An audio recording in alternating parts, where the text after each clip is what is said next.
Democratic Senator Joe Manchin of West Virginia is pouring cold water on his party's hopes of passing voting rights legislation, a major centerpiece of President Biden's agenda. Let's discuss this and more with Democratic Senator Sen Coons of Delaware. Senator, thanks for joining us. So where do Democrats go from here? Is voting rights dead in the water, at least for now? Well, Wolf, I don't think we should reach that conclusion just based on a brief in-the-hall interview with Senator Manchin. As you know well, as your viewers know well, Senator Manchin has been negotiating with the White House and with our caucus leadership over Build Back Better for months. Just before we got to the Christmas holiday, he made a comment on Fox News Sunday that he was a no. My understanding is there is still an openness on his part to negotiating about that. Similarly, I would say on voting rights, which is critical for our democracy to survive. As we come up on the anniversary of January 6th, it's important that we realize there are substantive revisions we could make to restore the filibuster to how it was previously practiced here in the Senate that might create a path forward for passing voting rights legislation. This is very much a live issue, something that's being discussed in the Democratic caucus.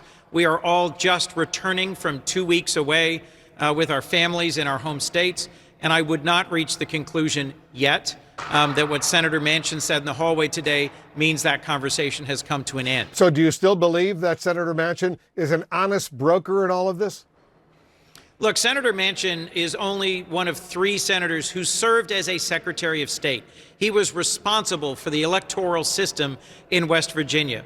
And he spent weeks and weeks last year with Senator Klobuchar and Senator Schumer negotiating a revision to a voting rights bill.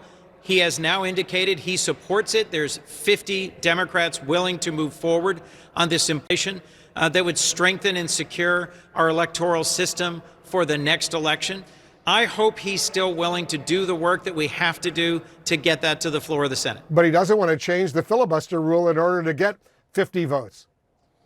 Well, if that's what he said in the hallway today, I haven't had a chance to talk to Senator Manchin since we came back, and I look forward to talking with him about that directly and in person this week. How essential is it for your party and for the president, for that matter, to have something to show on Build Back Better, that bill, before the midterms?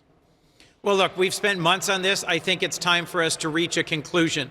I'm encouraged that Senator Manchin, Senator Sinema, are both saying they're willing to move ahead. Senator Manchin, I believe, said today he was willing to do climate change to take up many of the pieces that had previously been in Build Back Better that would deal with the rising costs of energy and with making our country more climate resilient.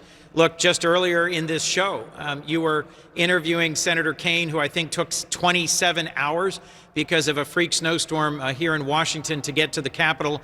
There were news reports last week of tornadoes in the Deep South in January. Who's ever heard of tornadoes in December and January? Climate weirdness, changes to our climate, are impacting communities all over our country. And we need to do more to combat climate. I think we have a path forward on that with Senator Manchin, as well as some of the other provisions we've been negotiating on. We shall see. Senator Sen Coons, thanks so much for joining us. Thank you, Wolf. All right, just ahead, the former New York governor